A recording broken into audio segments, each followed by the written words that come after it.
C'est lui qui était devenu un homme juste, plutôt que l'autre. Qui s'élève sera abaissé, qui s'abaisse sera élevé.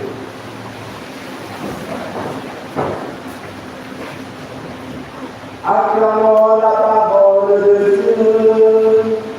Louange à toi, Seigneur Jésus.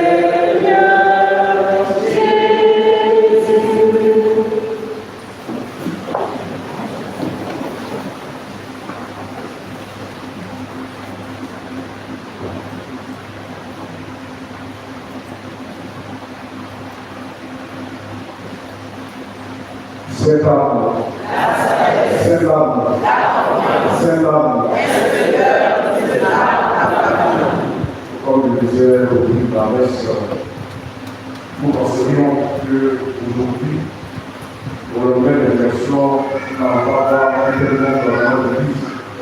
Mais avec la grâce de Dieu, tout s'est bien passé.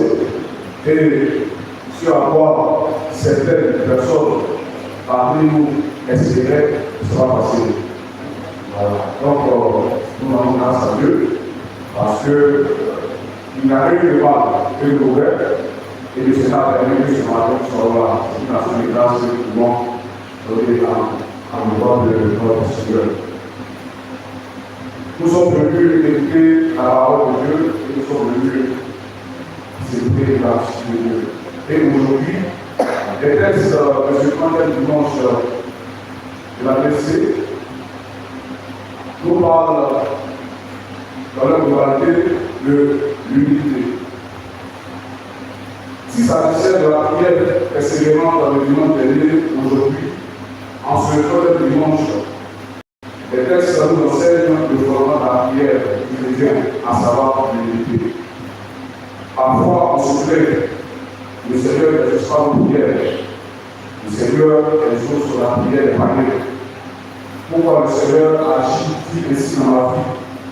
Moi qui paye ma vie, moi qui fais le gouvernement de souffrance du Seigneur, je demande tout ce que je veux et le Seigneur m'accorde. Mais on va se demander, est-ce que nos prières touchent vraiment le cœur de Dieu?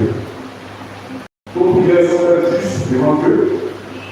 En clair, on peut se demander comment est-ce que nous prions.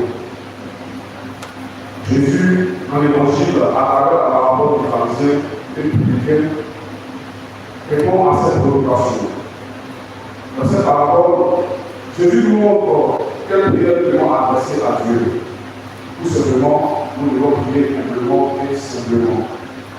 Parce que Dieu écoute la prière de celui qui s'abaisse et s'humilie devant lui.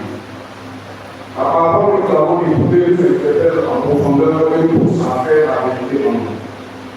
La question est de savoir qui nous sort entre le pharisien et le publicain. Suis-je pharisien ou suis-je publicain? Parce que chacun de nous doit suivre dans ces deux cas. Soit je suis pharisien, soit je suis publicain. Le pharisien, c'est un homme religieux qui est dans rapport permanent avec Dieu. Cette semaine, nous avons écouté l'évangile et Jésus s'adresse au savoir aux pharisiens. Les pharisiens, un religieux, le juif, qui méprisaient d'autres personnes du caractère, à savoir les Sadducéens et les publicains. Ils s'estimaient justes. Et il avait cette montagne-là, il disait qu'il y avait des personnes parce qu'ils pratiquaient ce que disait la loi. Malheureusement, le pharisien qui est raconté dans l'évangile est rempli de lui-même et puis de sa personne. Il a la présomption d'être juste. Et frères et sœurs, cette présomption d'être juste pour être tous. Parce que nous avons un engagement. Je suis responsable d'un groupe, d'un mouvement, d'une association. Je suis le berger, je suis la présidente de l'AFEC, je suis le président de l'AFC, je suis le maître de cœur. On a cette présomption-là. On a cette capacité-là de s'exprimer plus religieux que les membres de nos groupes, de nos associations et de nos mouvements. On pense être